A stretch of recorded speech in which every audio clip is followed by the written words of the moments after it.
जो भरा नहीं है भावों से, बहती जिसमें रसधार नहीं, वो दिल नहीं है पत्थर है, जिसमें स्वदेश का प्यार नहीं। लेकिन धन्य है ये धरा, जहां के कण कण में है मातृभूमि के लिए प्यार भरा।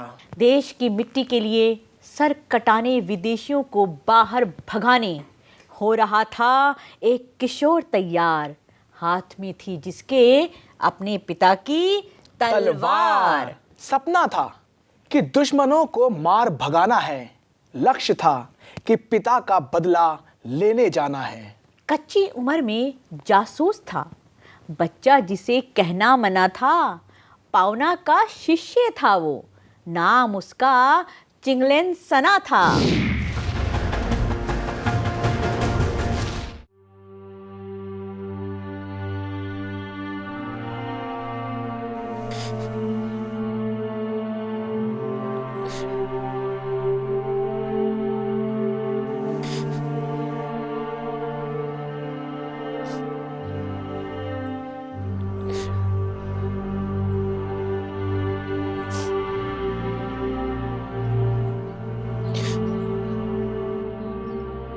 तुम मत रो बहन, तुम्हारा पति एक सेना की तरह वीर गति को प्राप्त हुआ है। उन्होंने अंतिम क्षण तक शत्रु से लड़ता रहा। तुम्हें तो उस पर गर्व होना चाहिए। मुझे अपने पति पर पूरा गर्व है, लेकिन मैं अपने बेटे चिलखन सेना को लेकर चिंतित हूं। जाओ पुत्र, अपने पिता के अंतिम बार चरण छू लो। जाओ।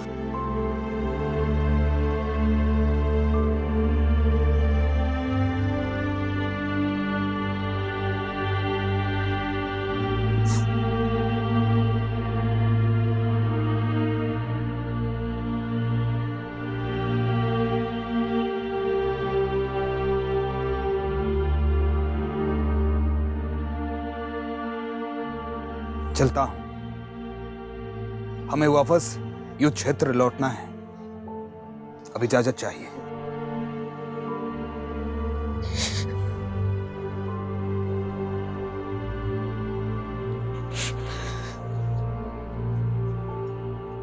कितने बहादुर सैनिक थे चिंगलेन सना के पिताजी। पूरे गांव का नाम रोशन कर दिया उन्होंने। बहुत कम उम्र में चिंगलेन सना ने अपने पिताजी को खो दिया। मुझे तो सोचते हुए भी बहुत बुरा लगता है। इसकी मां पर तो दुखों का पहाड़ टूट पड़ा है।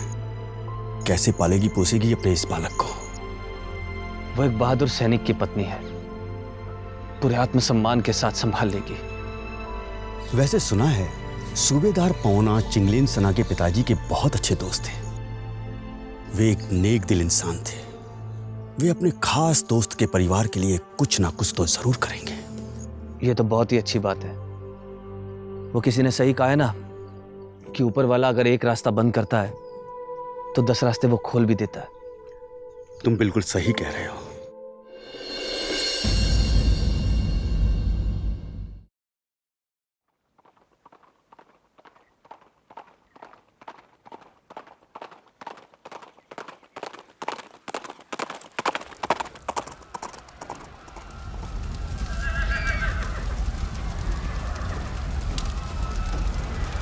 बेटा, बेटा उठ, उठ जा। क्या हुआ माँ? चुपचाप उठ जा, हमें जाना है। चल चल। कहाँ जाना है इस रात को? तू बहस मत कर, चल।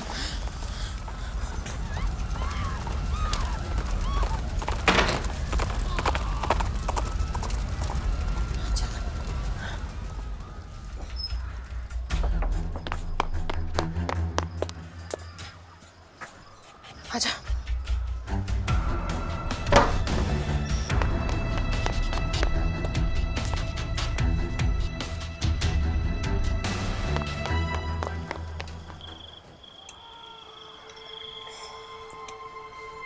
क्या हुआ बेटा? ऐसे क्यों बैठा हुआ है? चल खाना खाते हैं। माँ, मुझे पावना के पास ले चलो। मुझे तलवार सीखना है। क्यों जाना है तुझे पावना के पास? इन्होंने मेरे पिताजी को भी मार दिया। आज हम लोगों का घर भी जला दिया। मुझे इन लोगों से बदला लेना है। मुझे पावना के पास ले चलो माँ। ठीक है, कल सुबह होते ही मैं तुझे पावना के पास ले चलूंगी। अब चल, खाना खाते हैं। चलो उठो।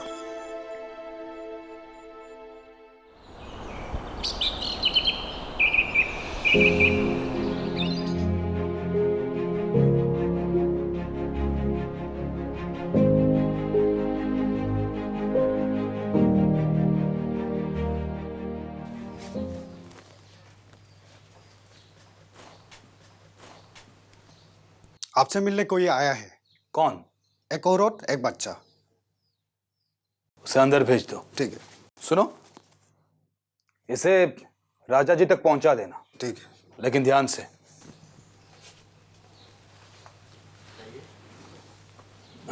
अरे आप आइए आइए, बैठिए ना आप। जीते रहो बेटा, बैठिए। अब बोलिए, सब ठीक है ना? सब ठीक है। आपसे एक अनुरोध है। बोलिए। अब मैं इसे आपको सौंपने आई हूँ। मैं समझा नहीं। ये मैं तलवार चलाना सीखना चाहता हूँ, अपने पिताजी की तरह। लेकिन अब तो ये बालक है। जी, पर अब ये बड़ा हो चुका है। अगर आप कह रही है तो मुझे इसे रोकने के लिए कोई हर्ज नहीं है।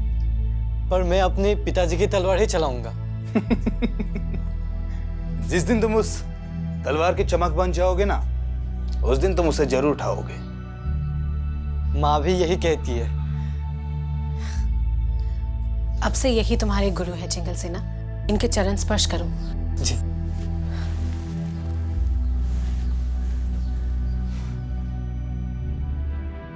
बेटा, अब मुझसे मिलने उसी दिन आना जिस दिन पावना तुम्हें अपने पिताजी की तलवार लेने भेजेंगे।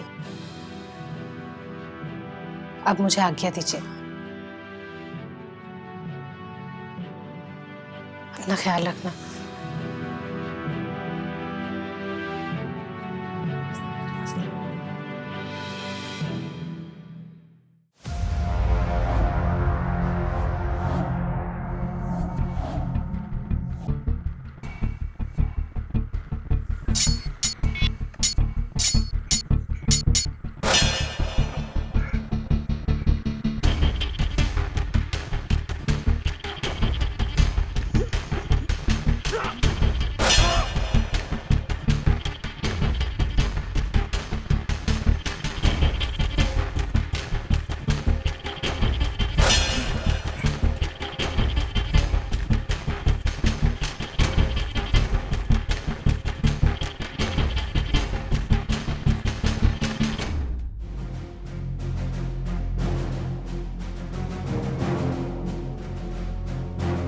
अब से जीवन भर यही तुम्हारा सखा और यही तुम्हारा बंधु है सिंगलन सेना।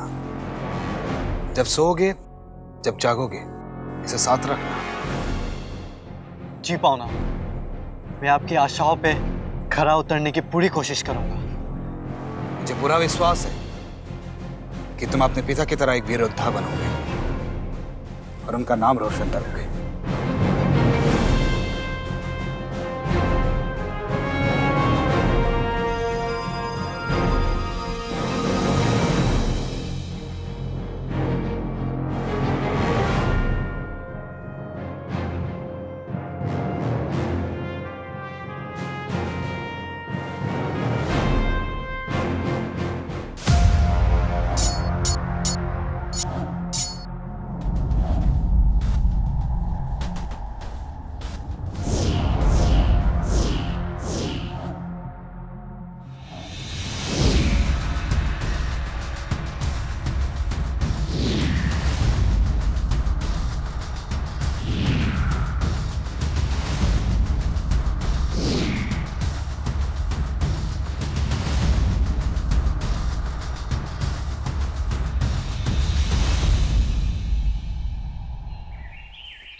महाराज। पावना, आओ आओ। क्या अंग्रेजों की तरफ से अधिक खतरा है पावना? बिना उनकी संख्या और उनकी तैयारी के बारे में पता किए इस प्रश्न का उत्तर देना मेरे लिए संभव नहीं है महाराज। कब तक इसकी खबर मिल जाएगी तुम्हें? मेरा भेजा हुआ गुप्तचर बस आते ही होंगे। महाराज की जय हो। महाराज, एक किशोर आया है जो अपने आप को पावना का गुप्तचर बताता है। हाँ, वो सिल्लन सेना ही होगा। उसे हमारे पास भेज दो। जी महाराज। महाराज की जय हो। ये तो बालक है। इसका नाम चिल्लन सेना है महाराज। इसे इसकी योग्यता से ही आंका जा सकता है, ना कि उम्र से। आपको इस पर इतना भरोसा है तो कुछ तो बात होगी। क्या सूचना लाए हो सिंगलन सेना? महाराज, अंग्रेजी सेना ने डेरा तो डाला है, पर लगता नहीं कि वो अभी आक्रमण करेंगे। तुम्हें क्यों नहीं लगता? जिस तरह से वो अभी निश्चिंत दिखे, उसे देखकर यह लगता है कि महाराज उनके अभी हमला करने की कोई योजना नहीं है, और न ही किसी तरह की युद्ध संबंधित तैयारी में नजर आए हुए मुझे। तुम युद्ध संबंधित सभी तैयारियों से परिचित हो किशोर? अपने परिचय में मैं बस इतना ही कहना चाहता हूँ महाराज कि मैं पावना का शिष्य हूँ। आसमान में बादल देखकर मौसम और उड़ते हुए चिड़ियों के पंख में हल्दी लगाना मैं बखूबी जानता हूँ। मेरे बारे में बाकी का परिचय आपको किसी चुनौती या संकट के समय मिल जाएगा महाराज। तो ठीक है, हम अपनी तरफ से पूरी तैयारी करके रखेंगे और हमें पल पल की खबर होनी चाहिए। जी महाराज।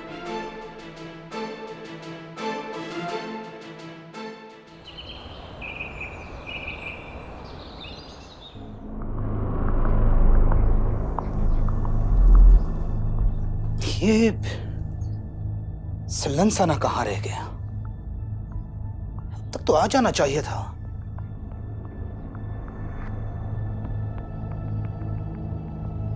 तुम कहाँ रह गए थे? पिछले 3 दिनों से हम तुम्हारे राह देख रहे हैं। गुरुजी, एक सूचना लाया हूं। क्या? अंग्रेजी सेना ने अचानक ही हमारे राज्य की ओर कदम बढ़ाना शुरू कर दिया है। क्या? हाँ, वे हमें घेरने की योजना बना रहे हैं और उन्होंने उस पर अपना कार्य करना भी शुरू कर दिया है। योजना? कैसी योजना? वे 3 तरफ से, यानी सिलचर, बर्मा और कोहिमा की तरफ से अपने सेना लेकर आ रहे हैं। वे अपने रासत सामग्री और हथियार दोनों जमा कर रहे हैं।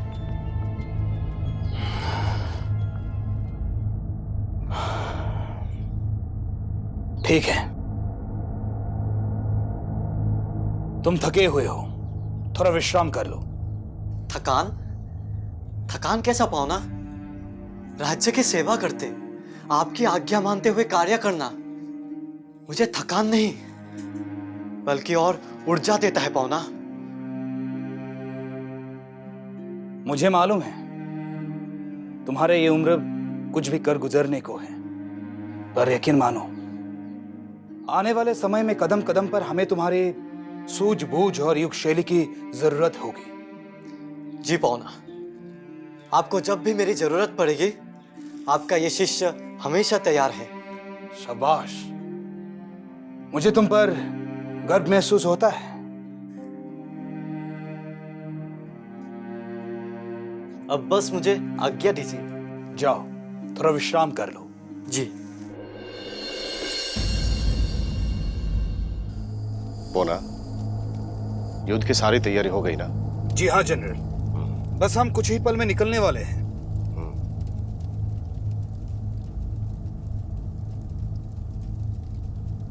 और तुम यहाँ क्या कर रहे हो? सुनने में आया है कि हम लोगों की सेना अंग्रेजों से लड़ने खोकजोम जा रही है। जी हाँ।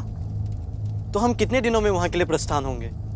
हम नहीं, मैं आपके साथ चलूंगा पावना। अपना उम्र देखिए तुमने, 16 बरस की हो तुम। योग्यता को मेरे उम्र से ना अंकेगा पावना। याद है महाराज सूर्यचंद्र को आपने क्या कहा था? और आपने ही तो कहा था कि आगे इस राज्य को मेरे कौशल और सूझबूझ की जरूरत पड़ने वाली है। जी हाँ, लेकिन वर्तमान के लिए नहीं, भविष्य के लिए। लेकिन वो गुप्तचरी थी, ये रण क्षेत्र है। और तलवार रण क्षेत्र में ही तो चमकती है पावना। मैं उस तलवार की चमक बनाने को तैयार हूं। मैं बेसब्री से उस दिन का इंतजार कर रहा हूं जब मेरी तलवार रण क्षेत्र में एक एक कर अंग्रेजों के भरित और क्रूर सिर को धड़ से अलग करेगी। इसके लिए मेरी बाह और तलवार दोनों फड़कती है। अब आप ही बताइए, क्या चाहते हो बालक? मैं इनके साथ युद्ध पर जाना चाहता हूँ। तुम्हारे बारे में सुना है मैंने, तलवारबाजी में काफी कुशल हो। अपने से वरिष्ठ काफी तलवारबाजों को तुमने धूल चटाया है। गुरु पावना की कृपा है। पर वे मित्र थे जिनके साथ तुमने अभ्यास किया है, अब शत्रु होंगे जो रण में होंगे। शत्रु के साथ रण के लिए तो मित्र के साथ अभ्यास किया है थंगल। अब बस मुझे आज्ञा दे ताकि मैं मेरे हृदय और तलवार दोनों की प्यास बुझाऊं। होना चिंगल सेना ये लड़ाई लड़ेगा। जैसे आपकी मर्जी।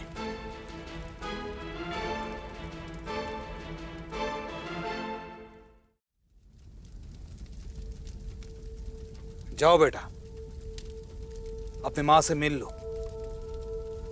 कल प्रातः आ जाना। जी पावना, मैं माँ से मिलकर जल्दी वापस लौटता हूँ। जरा उन्हें भी तो बता दो कि उसके लाल ने बचपन में जो कसम खाई थी, उस कसम को पूरा करने का समय आ गया है और वो उसमें अपनी भागीदारी निभाने जा रहा है। जाओ। जी।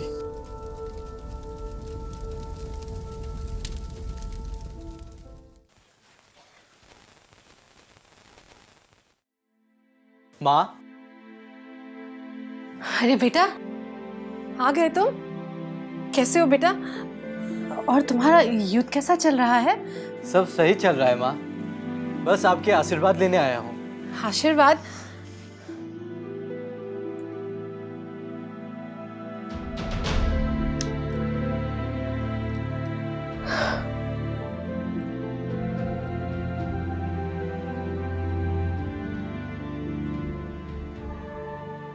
अपने पिता का नाम कायम रखना बेटा। माँ, तुम एक सैनिक की पत्नी हो और एक सैनिक की माँ भी। ये मिट्टी और तुम दोनों मेरी माँ हो, जिसका खून मेरे रगों में दौड़ रहा है। मैं पिताजी की तलवार की चमक 7 आसमानों में भी कायम रखूंगा माँ। अभी मैं चलता हूँ।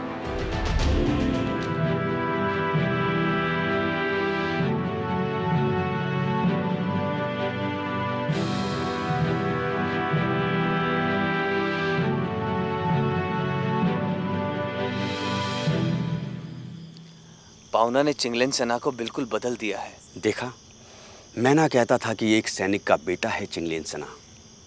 प्रतिभा ज्यादा देर तक छुपी नहीं रहती है। पावना ने इसे तराश दिया है। इसके चेहरे में भी बिल्कुल वही चमक है जो इसके पिताजी की तलवार में हुआ करती थी। अपनी माँ का आशीर्वाद लेने आया था ये। देखा तुमने, कितनी शान से अपने पिताजी की तलवार लेकर निकला है, जैसे किसी बड़े मकसद पर जा रहा हो। सुना है इतनी कम उम्र में अपनी बहादुरी की वजह से अंग्रेज अफसरों की नजरों में आ गया है। सैनिक के परिवार पर ब्रिटिश कंपनी के हर तबके के अधिकारी और कर्मचारी की नजर रहती है। अब तो वो पावना के साथ है। अब तो अंग्रेज अफसर इसकी हर हरकत पर नजर रखने की कोशिश कर रहे होंगे।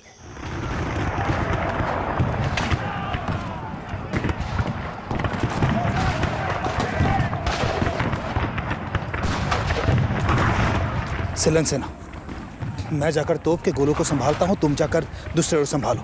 मैं आपको अकेले नहीं छोड़ सकता पावना।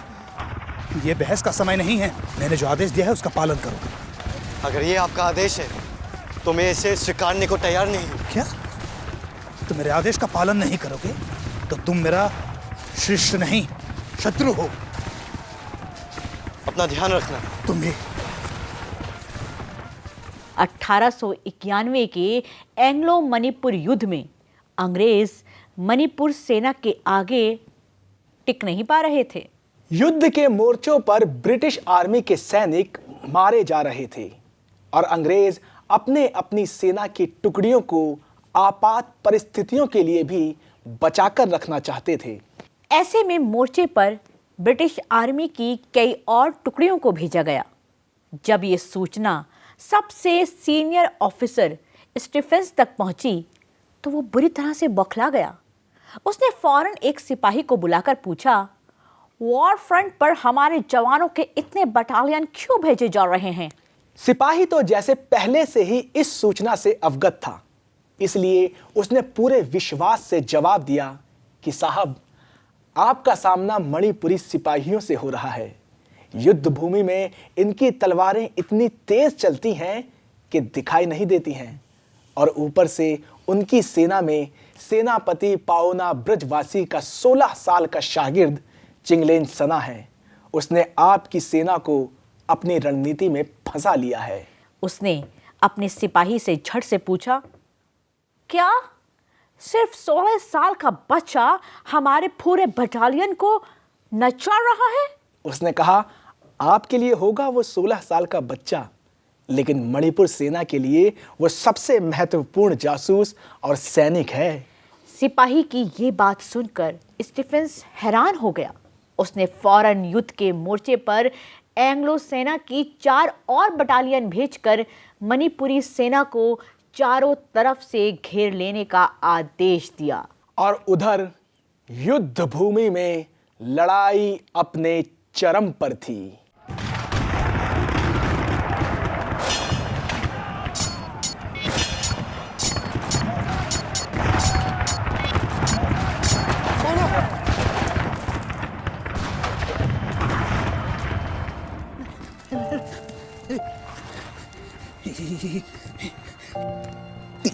ये तुमने क्या किया? ये तुमने क्या किया चिंगलेन सेना? अपना कर्तव्य क्या पाओना, यही मेरा धर्म था, एक शिष्य का धर्म। जीते जी तो मैं आपका कर्ज नहीं चुका सकता था। आज देखिए क्या क्या सौभाग्य मिला मुझे। माँ को कहना मैंने पिताजी की तलवार की चमक कम नहीं होने दी। मैंने उनको वादा किया था। तलवार की चमक तो तुम खुद बन गए चिल्लर सेना।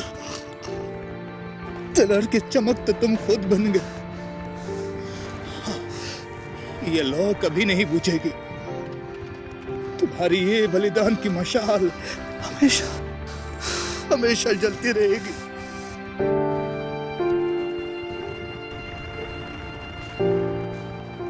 और इस तरह किशोर उम्र का चिंगलेन सना साल 1891 के एंग्लो मणिपुर वॉर में अपने गुरु पावना ब्रिजवासी की जान बचाते हुए शहीद हो गया। श्रृंखला की अगली यानी 9वीं कड़ी में हम जानेंगे असम की भोगेश्वरी फुकननी के बारे में। जानेंगे कौन थी भोगेश्वरी फुकननी, कैसे शामिल हुई वो भारत छोड़ो आंदोलन में। जानेंगे 57 साल की उम्र में देश के लिए बलिदान होने वाली सेनानी के बारे में। भोगेश्वरी फुकननी की कहानी जानिए हमारी जुबानी। मिलेंगे बलिदान की मशाल श्रृंखला की अगली कड़ी में। तब तक के लिए हमें दीजिए आज्ञा।